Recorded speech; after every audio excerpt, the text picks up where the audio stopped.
What is up, YouTube? This is your host, Ranee B, here to spill that homicidal tea. And today's blend of tea that we're brewing is Thoughtless Blend.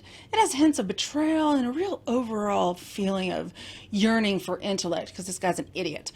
Before we get into it, though, let me remind you, fam, to like and subscribe. And, you know what? These intros are always so long. Let's just get into it. The solved homicide case of Susan Ambrosino.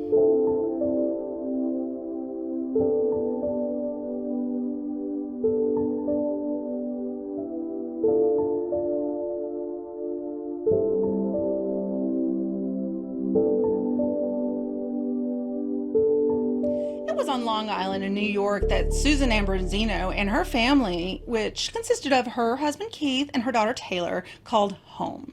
Susan was regarded as a wonderful mother who loved her family dearly and cared deeply for everybody that she came across, and she was full of life and enthusiasm. Keith, Susan's husband, was a U.S. Army private who had just been assigned to Hungary, and Susie was devastated.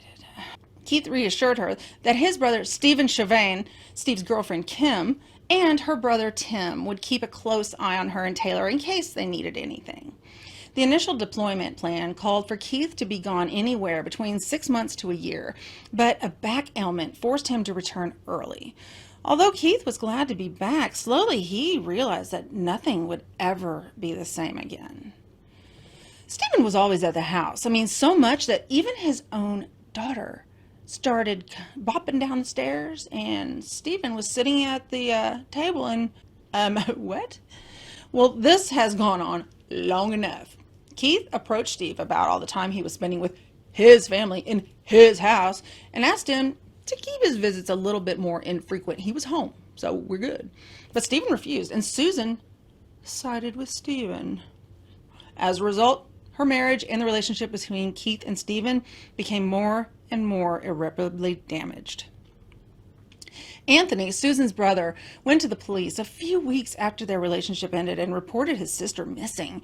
He had made several attempts to contact people who might have seen her to no avail. A Good Samaritan in Jamaica, Queens, found a woman's purse not long after she went missing and reported it. Well, when police started digging into the purse, they found her Nissan Altima. It was discovered on East 182nd Street, only 2 blocks away from where the purse was found. When the cops opened the trunk, they found Susan's body inside, and by all indications, she had been executed the night before, on the 24th of February in 2005. The woman was covered in blood on her face and in her hair and all over her scalp. She'd been shot in the back of the ear once, at close range. As a result of this investigation, it was discovered that Susan had been killed while seated in her front passenger seat of her car. A sweatshirt was used by the assassin to cover the blood in the front seat to make it less conspicuous. They could not locate a murder weapon or any spent shell casings, but when Susan's death was reported to the media, that is when her friends and family learned that she had passed. Oh, God. The police interviewed Keith at his home, and Keith told them that at the time of the murder, he had been ready to get ready for bed. He received a call from Susan, and he said that Susan was bawling her eyes out and told him that she needed to tell him something. He asked her to tell him, but she said she wanted to meet in person, and he agreed, but she never called back and to let him know a meeting time or place, so he just let it go. When Susan's autopsy was performed, the police discovered that she was 3 to 4 months pregnant. They wanted to speak to Susan's family to see if they knew who the father was. The police did learn who the father was when they questioned her brother Anthony. He said Susan had told him that the father was Stephen, her husband's brother. Stephen and Susan had started dating while Keith was deployed. Stephen had pretty much taken Keith's place of the significant other and father figure to Taylor when, Keith was deployed.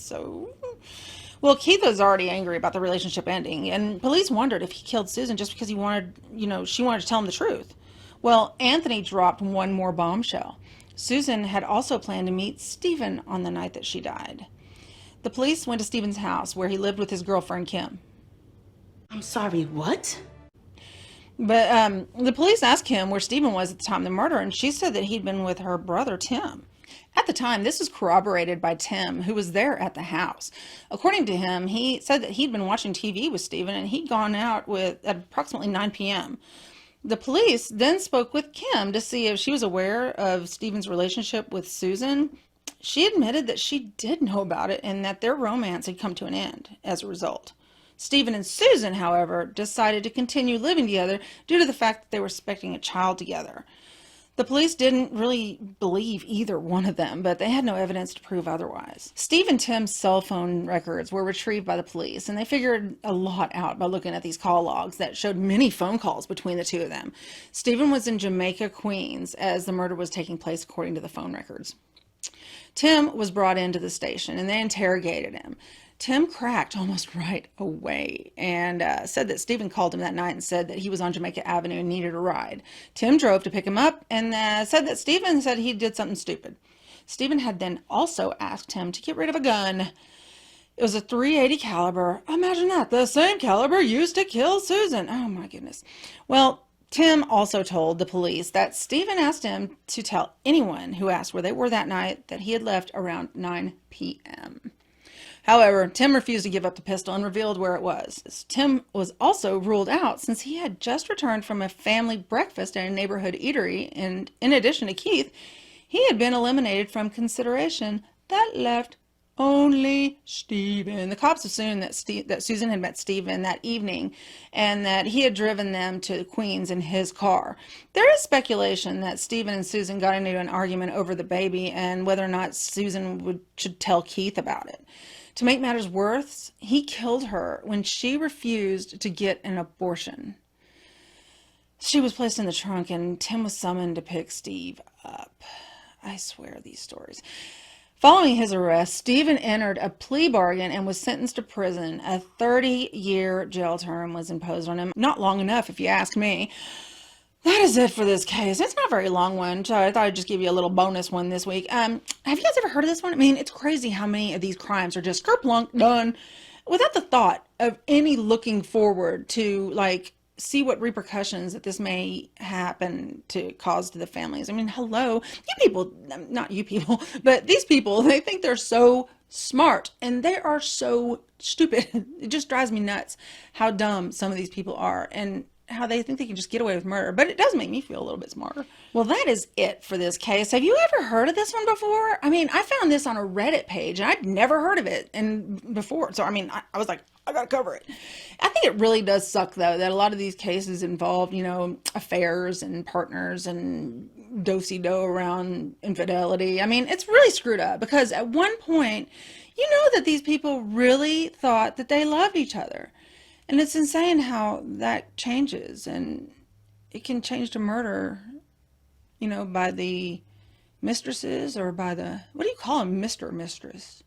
By the Mr.? Shut the fuck up, no one cares. Anyway, as always, from the bottom of my heart, I thank you so much for tuning in. I will see you soon in the next video, and see y'all later. Bye!